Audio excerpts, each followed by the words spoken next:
Graça e paz, irmãos. Como já fui apresentado, eu sou o pastor Geraldo. Depois de um longo inverno distante das terras capixabas, estamos de volta. Como vocês sabem, ou alguns de vocês sabem, nós passamos 12 anos na Bolívia como missionário e no ano passado nós retornamos ao estado e fomos convidados pelo pastor Arildo, eu e a esposa, para contribuirmos com a IPB Glória, e nós estamos lá desde janeiro deste ano. Verdade seja dita que o pastor Arthur tem tentado combinar uma agenda para nós estarmos aqui, mas nunca tem sido possível. Mas agora, com a graça de Deus, nós estamos aqui para compartilhar as Sagradas Escrituras e, consequentemente, ministrar a Santa Ceia do Senhor. Como já foi dito, estou acompanhado com a Gláucia, minha esposa. Nós temos 2 filhos, eles já são adultos, já estão casados. Eles estão, um lá em Araçás, o outro está em Campo Grande. Por enquanto, só. Tudo bem, irmã Boa? Olha que benção. Muito bom vê-la, querida. Deus abençoe. Olha que presente de Deus.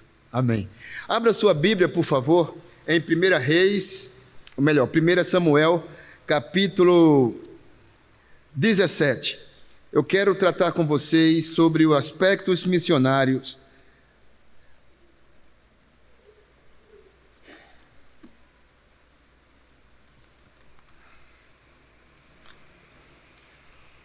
Como disse 1 Samuel, capítulo 17, versículo 12 até o versículo 23. Repito, 1 Samuel 17, 12 a 23. O nosso tema hoje será aspectos da obra missionária em 1 Samuel 17. Há vários aspectos no texto, mas eu quero apenas destacar 3 aspectos missionários. O primeiro aspecto é: ou você vai à guerra ou você atua na retaguarda. Esse é o primeiro.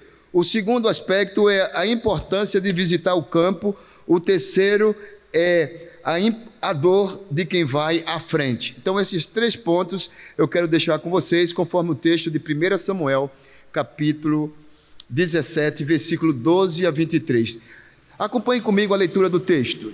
Diz assim o texto: Davi era filho daquele efrateu de Belém de Judá, cujo nome era Jessé, que tinha 8 filhos no dia de Saul.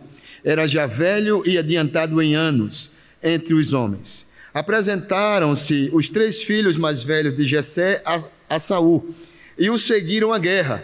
Chamava-se Eliabe, o primogênito, o segundo Aminadab e o terceiro Samar. Davi era o mais moço, só os 3 maiores seguiram a Saul. Davi, porém, ia a Saul e voltava para apacentar as ovelhas de seu pai em Belém. Chegava-se, pois, o filisteu pela manhã e à tarde, e apresentou-se por 40 dias. Disse Jessé a Davi, seu filho: leva, peço-te, para teus irmãos, um efa deste trigo tostado e estes 10 pães, e corre a levá-los ao acampamento a teus irmãos. Porém, esses 10 queijos leva-os ao comandante de 1000, e visitarás teus irmãos a ver se vão bem, e trarás uma prova de como passam. Saul e eles e todos os homens de Israel estão no vale de Elá, pelejando com os filisteus. Davi, pois, no dia seguinte, se levantou de madrugada, deixou as ovelhas com o guarda, carregou-se e partiu, como Jessé lhe ordenara. E chegou ao acampamento quando já as tropas saíam para formar-se em ordem de batalha. E a gritos chamavam a peleja. Os israelitas e filisteus se puseram em ordem, fileira contra fileira. Davi, deixando o que trouxera aos cuidados do guarda da bagagem, correu à batalha. E chegando, perguntou aos seus irmãos se estavam bem. Estando Davi ainda a falar com eles, eis que vinham subindo do exército dos filisteus o duelista, cujo nome era Golias, o filisteu de Gate, e falou as mesmas coisas que antes falara, e Davi o ouviu. Palavra do Senhor. Irmãos, no ano de 1761, nasceu um homem que nós conhecemos como o pai das missões modernas. Seu nome, Guilherme William Carey. Um homem de uma família de 5 irmãos, seu pai Edmund, sua mãe Elizabeth. Isso lá na Inglaterra. Observe o ano, 1761. Poucos de vocês tinham nascido nessa época. Então, o que acontece? Esse homem, ele era autodidático. O que é isso, Pedro? Um homem que aprendia, é Pedro mesmo, né? Que aprendia só. Ele aprendeu 5 línguas. Ele já falava inglês, ele aprendeu o latim sozinho, aprendeu o grego, aprendeu o próprio alemão e aprendeu o francês. Olha só, tudo isso de forma autodidática.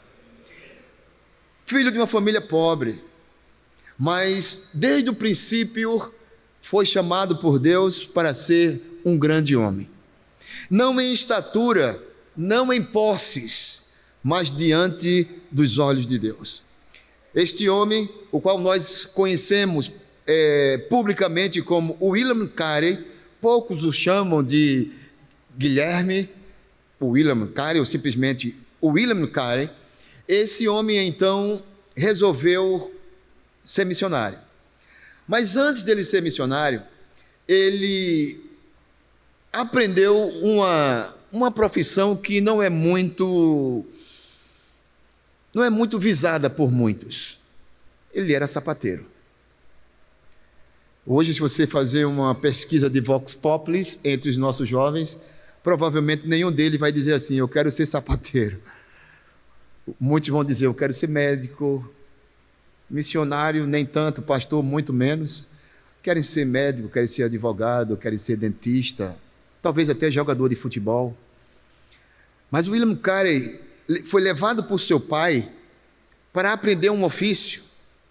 E ele uniu-se para aprender junto com Nicholas, um sapateiro da região. Ele aprendeu de tal forma que o seu primeiro sapato que ele fez foi colocado na vitrine como chamariz, como propaganda de que ali tinha os melhores sapateiros, o Nicholas e o próprio Carey. E é interessante que, com o tempo, Nicholas ele não conseguiu mais dar conta do seu trabalho como sapateiro por causa da enfermidade, e a sapataria ficou a mando do próprio Carey. E diz sua biografia que ele então colocou o mapa mundi na parede onde ele trabalhava, e ele consertando o sapato, fazendo o sapato, ele olhava para aquele mapa, mas não tirava os olhos da Índia. Não tirava os olhos da Índia. E então, ele, de origem batista, na verdade ele era de origem anglicana, depois ele tornou-se batista, e Carey então foi para uma reunião conciliar. E nesta reunião ele falou para os pastores que ali estavam que ele gostaria de ser missionário para alcançar os perdidos. Então o presidente que estava dirigindo a reunião do concílio disse assim: garoto, quando Deus quiser alcançar os pagãos, Ele fará sem a minha ajuda, sem a sua ajuda. Deus tem os seus planos. O jovem calou-se e ficou durante todo o concílio quietinho, como se nada tivesse acontecido. Ao passar dos tempos, alguém que estava ali naquela reunião o chamou e disse: Carey, nós gostaríamos que você fizesse parte conosco de uma junta missionária. Ele disse: eu não só quero fazer parte dessa junta missionária, como eu quero ser o primeiro missionário enviado por essa junta. E então, no ano de 1781, ele resolve ir para a Índia. Mas ele era casado com a Dorothy e tinha 2 filhos, e ele falou para sua esposa: amor, vamos ser missionário na Índia? Ela disse: não vou. Ele não entendeu, parece que não estava escutando bem, disse: amor, vamos ser missionário na Índia? Ela disse: eu não vou. Aí ele disse assim: eu não posso contrariar a vontade do meu Deus, que me chamou para fazer a obra missionária. Você não vai? Então eu vou sozinho. E ele foi para a Índia. Só que ele pegou o primeiro navio saindo da Inglaterra, e chegando ainda na Ilha de Malvinas, ele não conseguiu visto para entrar na Índia. Então o que é que acontece? Ele volta para a Inglaterra. Ao voltar na Inglaterra, 6 meses depois, isso foi em abril, em junho, ele foi novamente convocado para ir para a Índia. Ele então chega para sua esposa e pergunta: vamos para a Índia? Ela disse: não. Mas só que um daqueles que faziam parte da junta de missão da igreja foi em particular e conversou com a sua esposa. Até hoje, irmã bem-vinda, não se sabe o que aquela pessoa falou para a esposa do Carey, para Dorothy, sobre a sua ida para as Índias. Então, depois daquela conversa, ela voltou e disse: Carey, eu vou com você para a Índia. E então ele embarcou para a Índia com os seus filhos e a sua esposa. Ele foi um homem simplesmente singular na Índia. Conseguiu o visto para ele e para a esposa e para os filhos, entrou legalmente. Ele foi um homem que mais fez pela Índia na obra missionária. Ele veio a falecer em 1834, com 72 anos. A grande pergunta é: o que move uma pessoa a fazer o que Carey fez? A minha história, ou a nossa história, ela é muito simples diante da história do Carey. Me permita contar em linhas rápidas. Vim de Pernambuco em 2001, janeiro de 2001, para pastorear a primeira igreja de Campo Grande. Ficamos ali 11 anos, mas no décimo ano nós sentimos o desejo de ir fazer a obra missionária. Fomos para São Paulo, fomos para o IBEL em patrocínio, e fizemos todas as cadeiras necessárias e nos formamos em missiologia. Fomos em 2010 a Angola, onde era o nosso primeiro campo missionário. Depois fomos a Peru. E ao voltarmos de Angola, Deus então nos envia para a Bolívia. Mas o que é interessante é que quando nós sentimos o chamado, e eu conversei com a esposa, tendo 2 filhos, ainda adolescentes, passando da adolescência para a juventude, eu falei para os meus filhos: filho, papai e mamãe vai para a Bolívia, nós vamos ser missionários. Você quer nos acompanhar? Os meninos disseram: não. Eu digo: o que, filho? Vocês não querem ir com a gente? Ele disse: não, pai, a gente fica aqui em casa. Eu e fulano. Eu disse: e aí, amor, você vai comigo? Ela disse: vou. Eu digo: ainda bem, pelo menos você vai. Então nós deixamos os meninos, acredita? Nós deixamos os meninos e seguimos para a Bolívia. Nessa nossa ida, muitas coisas aconteceram com eles aqui. Entre elas, vou contar apenas uma. Nós deixamos um carro para que eles se locomovessem, para ir para a escola, faculdade, trabalho. Não é que um deles bateu com esse carro e deu PT, perda total? O menino quase que morre. Então nós ficamos na dúvida: Senhor, é para nós voltarmos ou não? Mas Deus foi fortalecendo o nosso ministério. Quando chegamos em Puerto Soares, tinha 12 pessoas. 12. Deus foi abençoando tanto aquele trabalho, que o trabalho foi aumentando para 30, 35, 40, 50 pessoas. Então nós entendíamos que nós estávamos fazendo o que era certo. E todos os anos, nas férias, nós víamos para Vitória, víamos para Cariacica ver os nossos filhos. E assim aconteceu. E ali nós passamos 12 anos, retornando agora. Retornando porque tivemos dificuldade de saúde. Nós tivemos que operar a coluna, tivemos problema na L4 e L5, e também tivemos problema de próstata, mas tudo isso já foi resolvido, nós já operamos, já estamos bem. Os nossos filhos casaram, tiveram filhos, e os netos estavam crescendo e a gente estava perdendo esse convívio com os filhos e com os netos. Então nós pegamos aquele texto que Paulo diz lá em Timóteo: combati o bom combate, acabei a carreira e guardei a fé. Diz: filha, vamos voltar para pastorear no Espírito Santo. E aqui nós estamos cooperando na Igreja da Glória e atendendo quando convidado a algumas igrejas. O que eu quero dizer com isso? Eu quero dizer que Deus, como disse o próprio Rick Warren no seu livro Uma Vida com Propósito, ele disse uma coisa muito interessante. Ele disse que Deus tem um propósito claro e nítido na vida de cada um de nós. Acredita? Ele disse que Deus tem propósitos claros e nítidos. A.W. Tozer, ele é mais detalhado e ele diz assim: você precisa descobrir o que Deus quer fazer em você, por você e através de você. Nós precisamos descobrir isso. E como já dizia o cantor popular Raul Seixas, não dá para ficar com a boca escancarada, cheia de dentes, esperando a morte chegar, diante de propostas tão grandes que Deus tem para mim e para você. Eu e você precisamos fazer o que Jesus disse outra vez, quando os discípulos estavam pescando e eles lançavam a rede e nada pegavam, e Jesus diz assim: faze-te ao largo, em Lucas capítulo 5, faze-te ao largo.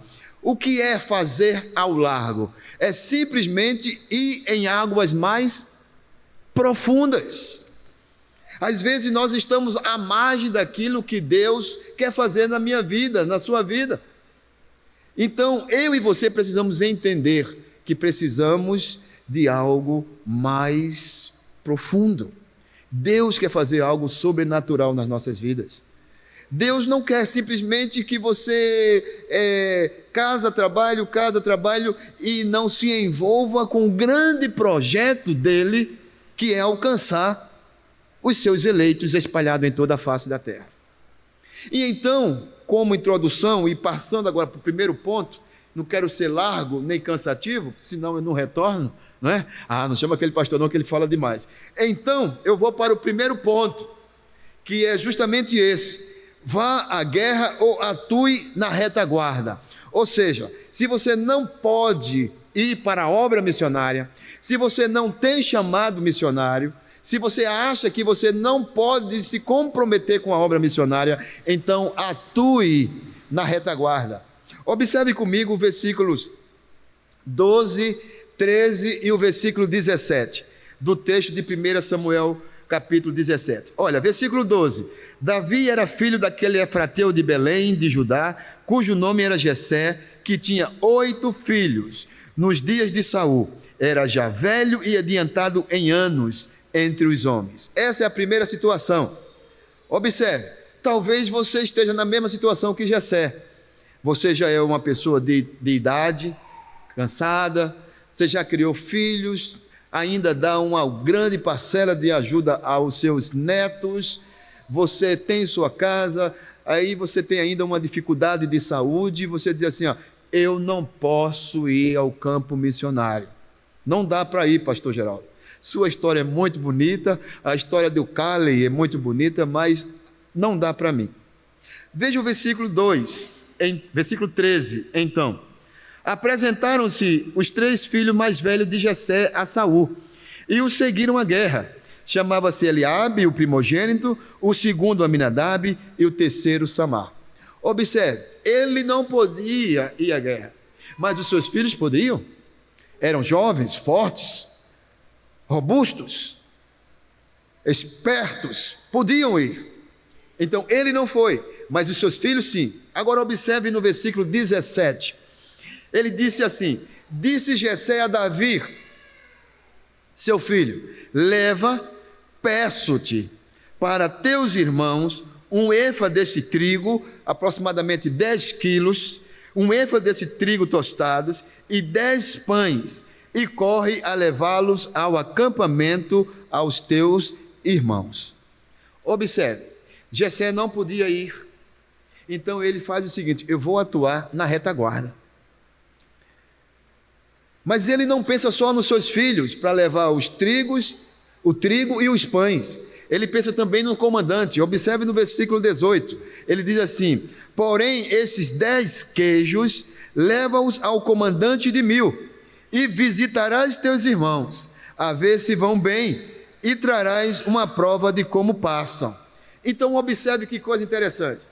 Se eu não posso ser missionário, estar na linha de frente, eu posso atuar na retaguarda. Eu posso mandar uma cartinha para o missionário. Eu acho que nem se faz mais carta, né? Se manda um e-mail, manda uma mensagem de WhatsApp: ei, pastor fulano, missionário fulano, tudo bem? Eu sou da igreja presbiteriana de Paú, nós estamos orando por você, Deus seja contigo. Ele nem sabe quem você é, mas Deus sabe, e esta mensagem que vai chegar para ele vai o fortalecer, vai o animar. Você talvez não precise mandar trigo, nem queijo, não precise levar pão, mas se você pode mandar uma oferta, R$10, você nem imagina o que significa R$10 em algumas culturas, em alguns outros países. Deixa eu abrir um parênteses aqui para contar para vocês de forma bem rápida. Um certo dia, eu e a Gláucia, nós estamos lá no campo missionário. O timbre toca. Blindom. Eu mirei. Se não entender, depois eu explico. Eu mirei de arriba abaixo e vi um tico. E ele disse: pastor, quero falar com você. E eu, vou barrar. Barrando, hablando com ele, perguntei: que hablas, tico? Que falta? Que necessitas? Ele disse: pastor, minha madre está pedindo 10 bolivianos. Eu digo: chicos, o que vai a ser com 10 bolivianos? Ele disse: pastor, ayer no almoçamos, nos cenamos e hoje na manhã no desayunamos. Não há nada para comer em minha casa. Minha madre te pede 10 bolivianos. Sabe o que é 10 bolivianos na nossa moeda? R$7. R$7. E eu pensei assim, pensei e digo: nós falamos isso, é normal falar na Bolívia, yeah? Eu disse: esperte. Aí fui lá arriba, agarrei minha bilheteira, barrei e digo: Chico, venha comigo à la tienda, venha comigo a uma barraquinha, porque lá na Bolívia, na minha região onde eu estava, Puerto Soares só tinha um supermercado e ficava longe, então era uma barraquinha perto, a gente chama de tenda. E eu disse: vamos à tenda. Chegamos na tenda, eu digo: Chico, o que queres? Aí ele disse: 1 quilo de arroz, 10 pães, na verdade é 10 panes, e um pedaço de carne. Aí eu pensei: como? 10 bolivianos não alcança? E eu perguntei: quanto é todo, senhora? 25 bolivianos, senhor. Eu digo: Chico, necessita de mais algo na tua casa? Não há café, não há açúcar, não há nada, pastor. E eu fui completando até 50 bolivianos, que seria mais ou menos R$35. Aí fui completando e digo: Chico, está aqui tu cesta, vamos para tua casa. Ele: não, pastor, é lejos, não necessita. Eu digo: não, eu vou ir contigo, quero acompanhar-te. E fui falando com ele até sua casa. Cheguei na sua casa, o drama foi mais feio. Cheguei em sua casa, o seu banheiro era um buraco, e tinha 2 lonas cobrindo. Se a pessoa sentasse allá, se você mirasse assim, você via as pernas das pessoas. E eu digo: não é possível. E vino Dona Isabel, e saiu Dona Isabel, saiu uma tica, 2 ticos, 3, 4, saíram 7 pessoas dentro da casa. E eu disse: meu Deus, que necessidade esse povo tem. 10 quilos de trigo tostados, 10 queijos e ele fala também 10 pães, ou 10 pães. Para mim, para você, não é muito, mas para outros faz uma grande diferença. Na Bolívia, uma grande diferença. Então, voltei para casa. Quando eu abri minha bilheteira, aí mirei, tinha 50 bolivianos, completei os 50, paguei a senhora, voltei para casa. Domingo na manhã, eles estavam, toda a família estava na igreja. Todos estavam na igreja. É óbvio, cheirando a peixe, né? Não estava com natura, não estava cheirando a boticário, não estava bem vestido como vocês, não estava bem penteado assim como eu. Mas estavam lá na igreja. Uma simples boa ação foi suficiente para que aquela família estivesse lá conosco. E então os nossos projetos sociais foram dando estabilidade àquela família, a saber, aulas de informática, projeto 2S, que era sopa e salvação, o próprio escolinha de futebol, entre outras atividades que nós tínhamos. E isso foi inserindo um contexto tão agradável no campo missionário de Porto Soares, que fez com que o trabalho crescesse. Então, a primeira coisa que eu quero deixar como lição é esta: se você não pode atuar na linha de frente, atue na retaguarda. Mas não pense que você está isento do processo. Não está. Todos nós precisamos contribuir, precisamos participar desse projeto, de uma forma ou de outra. Amém? Segunda lição, ou segundo aspecto. O segundo aspecto eu chamo de a importância da visita ao campo missionário. Observe comigo, versículo 15. No versículo 15 diz assim: Davi, porém, ia a Saul e voltava para apacentar as ovelhas de seu pai em Belém. Versículo 18, nós já lemos que diz: porém, os 10 queijos leva-os ao comandante de 1000 e visitarás a teus irmãos a ver se vão bem e trarás prova de como passam. Deixa eu falar para vocês, esse segundo passo é muito importante. O segundo passo é justamente esse, a importância da visita ao campo. No segundo semestre de janeiro de 2025, nós estamos com um projeto lá da IPB Glória, ainda não está oficial. Nós estaremos programando uma viagem ao campo missionário de Brotas de Carnaúba, lá em Bahia, sertão nordestino. Uma região pobre, que o Comipres está fazendo um trabalho de evangelização lá excelente. E muitas igrejas da região têm ido àquele lugar. Mas nós, Igreja Presbiteriana da Glória, não tem ido. Tem condições de montar uma caravana, juntando as nossas congregações, Soteco, Paú e o próprio pessoal da sede. E se não completar, podemos levar outras pessoas de outras igrejas. Mas o que me chama a atenção é que muitos de nós, salvo algumas exceções, muitos de nós não temos nenhuma experiência de evangelização. Nenhuma experiência de evangelização. Muitos de nós nunca levou alguém a Cristo. Imagina os nossos jovens lá em Brota de Carnaúba falando para alguém de Jesus e essa pessoa dizer para ele: tá bom, eu quero aceitar Jesus como Senhor e Salvador da minha vida. Veja que alegria, que experiência, que marco na vida dessa pessoa. Os nossos jovens não têm essa experiência. As nossas crianças podem falar de Jesus para outras crianças. O nordestino, assim como eu, é muito simpático. O nordestino é muito carinhoso. Além de necessitado, ele é muito carinhoso, muito atencioso e, acima de tudo, precisa de Jesus como qualquer outro. Então, se você não pode atuar na linha de frente, atue na retaguarda. Se você pode, então visite, como diz o agora aqui, vá ao campo missionário. Versículo 15, Davi, porém, ia a Saul e voltava. Quando nós estávamos em Puerto Soares, Bolívia, recebemos inúmeras caravanas e recebíamos também pessoas, casais. Recebemos vários casais da igreja de Itaboazeiro, vários irmãos da igreja de Campo Grande, Mato Grosso do Sul, a própria executiva do presbitério de Cariacica foi nos visitar. Recebemos várias visitas e isso fortalecia o nosso ministério.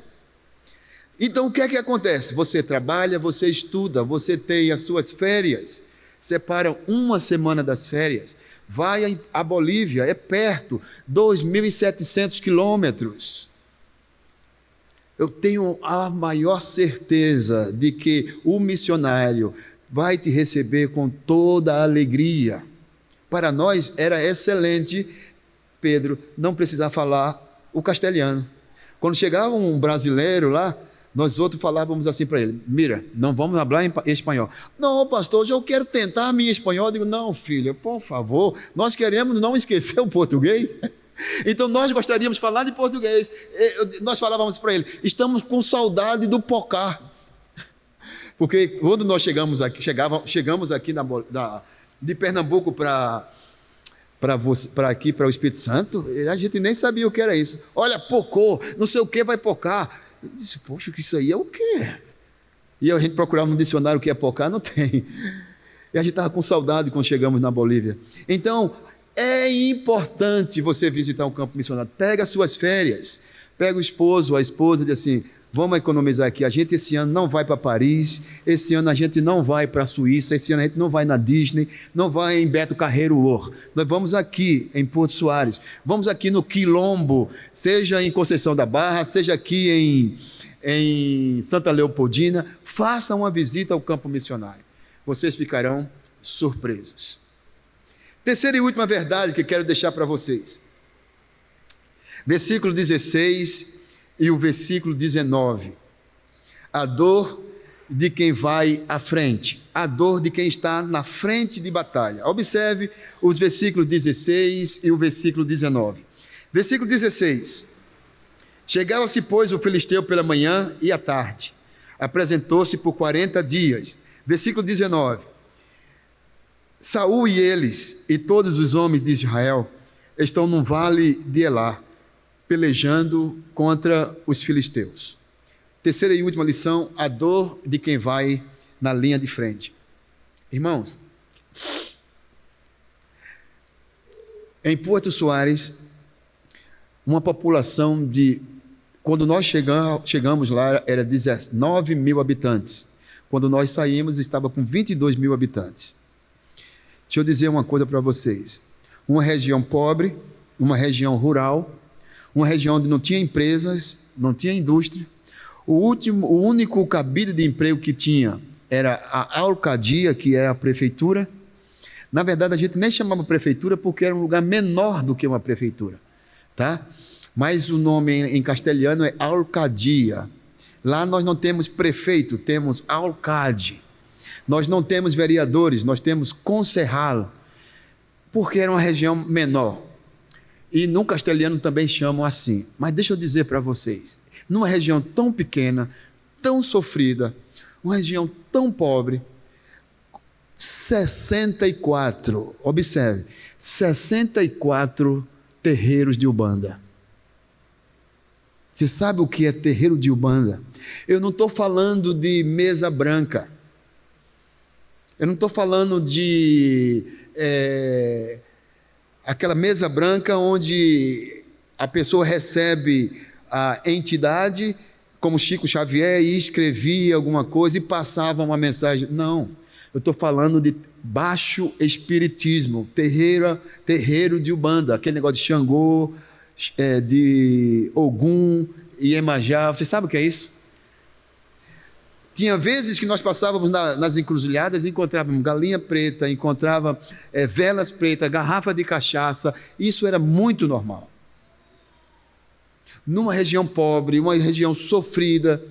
E, consequentemente, quando nós chegamos na fronteira Brasil com Bolívia, ali no Mato Grosso do Sul, a gente percebe o peso espiritual da região. Há uma tensão muito forte naquele lugar. Espiritualmente, irmãos, a pressão é forte. O que eu quero dizer para vocês, nós que estamos na linha de frente, ou os missionários que estão na linha de frente, eles precisam de uma ajuda a mais. Por isso eu coloco aqui a dor de quem vai à frente. Observe como estava Davi, como estava aquele exército de Israel, sofrível, em um número menor, com poucos armamentos.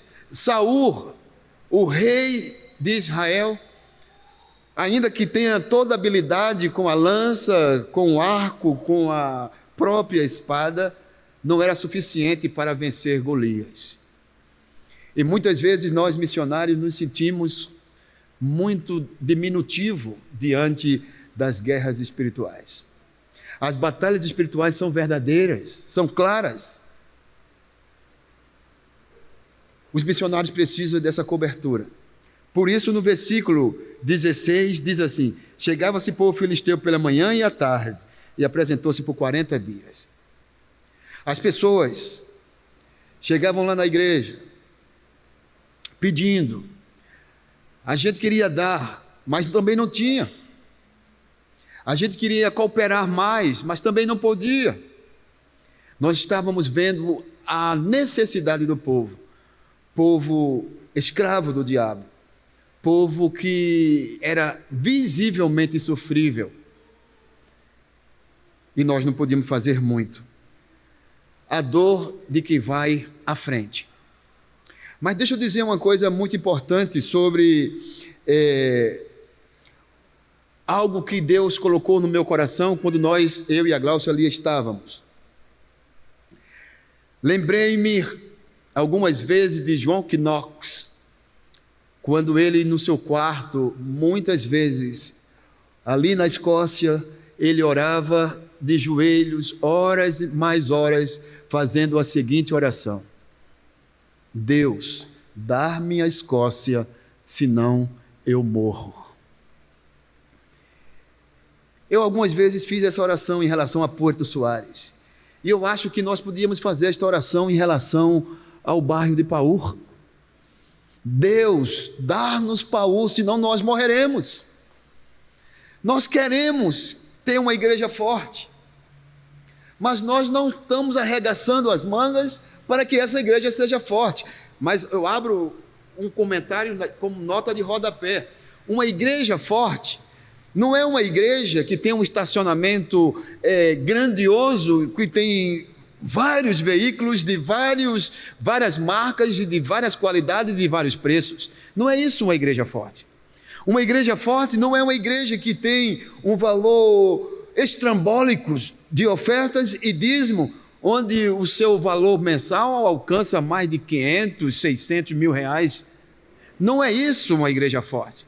Uma igreja forte não é medida pelo número de membros. Quantos membros tem na sua igreja? 300 membros, 400. Essa é uma igreja forte. Isso não é uma igreja forte.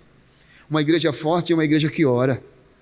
Uma igreja forte é uma igreja comprometida ou compromissada com as Sagradas Escrituras, com a palavra. Uma igreja forte é uma igreja que participa ativamente das poucas atividades que ela tem, mas ela participa.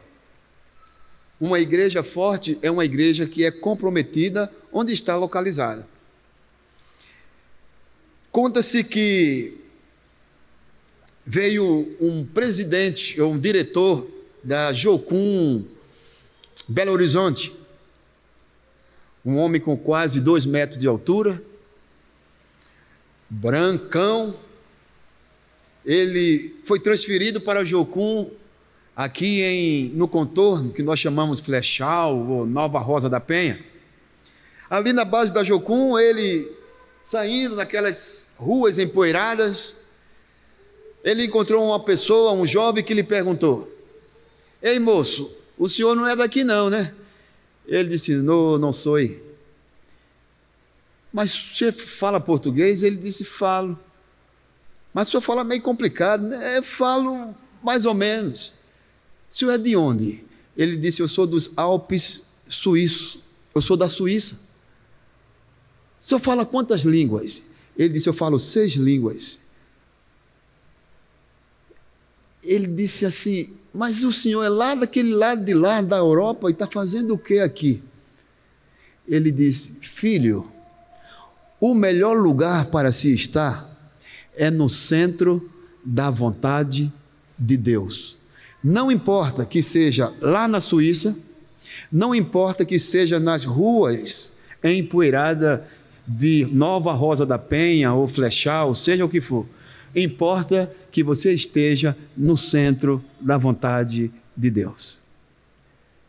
E assim, ele saiu e foi contando a sua história para o garoto em direção a Jocum, mostrando a instalação da Jocum e o que ele fazia ali como diretor, treinando jovens para uma missão. Mas além disso, eu quero contar para vocês a história de Oswald Smith, para nós finalizarmos. Oswald Smith, ele foi convidado para pregar em Toronto, no Canadá. E a igreja estava dissipando-se, a igreja estava acabando, diminuindo. E a liderança da igreja, então, resolveu convidá-lo, porque ele era um homem que tinha uma boa pregação, uma boa prédica, uma boa oratória, e o convidou. Mas esqueceram de perguntar o quanto ele amava missões. E então disse assim: pastor, o senhor pode pregar sexta à noite, sábado, domingo de manhã e domingo à noite. Agora o senhor tem que pregar mensagens fervorosas para que a igreja retome a sua direção, o seu lugar aqui na região. Ele disse: está bem. E ele foi, aceitou o convite, e ele pregou sexta-feira o sermão sobre missões. Aí a direção da igreja chamou ele assim depois do culto e disse: pastor, talvez nós não tenhamos sido claros. Nós queremos dizer que nós não temos gente nem para ficar na igreja, imagine para mandar para as missões. Dá para o senhor mudar a pregação para amanhã, num sábado à noite? Não fala sobre missões, fala de vida, compromisso, comprometimento, fala de santidade, fala de tomada de ação. Aí ele disse: está certo. Sábado à noite, Oswald Smith vai para o púlpito e ele prega outro sermão missionário. Aí a liderança da igreja não aguentou, chamou ele novamente e disse: pastor, nós estávamos pensando até em convidá-lo para ser o pastor da nossa igreja, mas pastor, nós não podemos fazer missões agora, nós estamos com os cofres muito quebrados, nós não temos gente na igreja, nós não estamos impactando a comunidade. Então, senhor, por favor, para de falar sobre sermão missionário, para de falar de missões. O senhor não tem outro tipo de sermão? Ele disse: tenho, meus irmãos, eu tenho. Tá bom, então vou falar outra coisa para vocês. Chegou domingo de manhã, escola dominical, toda a igreja. O que foi que Oswald Smith falou? Missões de novo. Aí os irmãos foram à loucura. Ele disse: pastor, se nós não tivéssemos acertado com o senhor para o senhor pregar domingo à noite, o senhor não ia nem pregar hoje à noite mais. E a gente já está revendo essa ideia do senhor ser o pastor da igreja. Eu acho que não vai ter condições. O senhor prega hoje à noite o que o senhor quiser, amanhã de manhã o senhor viaja, e foi bom conhecê-lo. Domingo à noite, terminando a conferência, Oswald Smith vai pregar na igreja, e ele fala um sermão de quê? Missões. Ele faz o apelo, igreja pequena, assim como a nossa, um templo grande, mas com poucas pessoas, alguns vieram à frente, se comprometeram a fazer a obra missionária. A igreja já não foi mais a mesma. Reafirmaram o convite para que ele fosse o pastor da igreja, e a igreja em Toronto tornou-se uma referência ali no Canadá. Missões é o pontapé inicial para a igreja que quer crescer, para a igreja que quer estar no centro da vontade de Deus. Alexander Duffer, missionário na Índia, depois de 40 anos como missionário na Índia, resolve voltar para a Inglaterra. Voltando, Foi feita uma conferência missionária, porque iam receber um grande missionário, Alexander Duffer. E muitos jovens, muitos adultos, assim como aqui está. E ele muito debilitado na sua saúde, ele então fez o seu sermão. Ao terminar, ele disse: eu queria fazer um apelo. Quem de vocês gostariam de ser missionário na Índia? Pelo menos uma pessoa. E ele perguntou: quem? E ele, com muita dificuldade, por causa da saúde debilitada e também por causa da sua idade, ele disse: não tem ninguém. E de tanto insistir, ele teve um mal súbito. E de imediato o seguraram e tiraram, colocaram numa sala ao lado e disse assim: pastor, o senhor está bem? Está bem? Ele disse: eu estou bem. Pastor, toma uma água, toma esse medicamento. Ele disse: mas eu não terminei o meu sermão. Não, pastor, o senhor terminou. Ele disse: não terminou. Mas o senhor não pode subir ao púlpito novamente, o senhor já está bem debilitado. Ele disse: deixa eu só dar uma palavra. E voltou com dificuldade, segurando ao púlpito, ele disse assim: irmãos, se a rainha da Inglaterra convidasse vocês para serem embaixadores em qualquer país do mundo, vocês não iriam? Respondam, não iriam? Aí um baixava a cabeça, um olhou para o lado, ele disse: pois é, o Senhor dos Senhores, o Todo-Poderoso, que está sentado no alto e sublime trono, está convidando vocês para serem missionários na Índia e vocês não querem. Se vocês não vão, eu vou, velho, cansado e doente. Eu vou voltar para a Índia. Que Deus vos abençoe. Quando ele ia saindo com muita dificuldade, levantou um no primeiro banco, levantou outro no segundo banco, levantou outro, levantou uma irmã como essa, e foi chegando, e de repente todo o púlpito foi tomado com inúmeras pessoas que entenderam e disseram: eu vou. Quem tem ouvido para ouvir, ouça.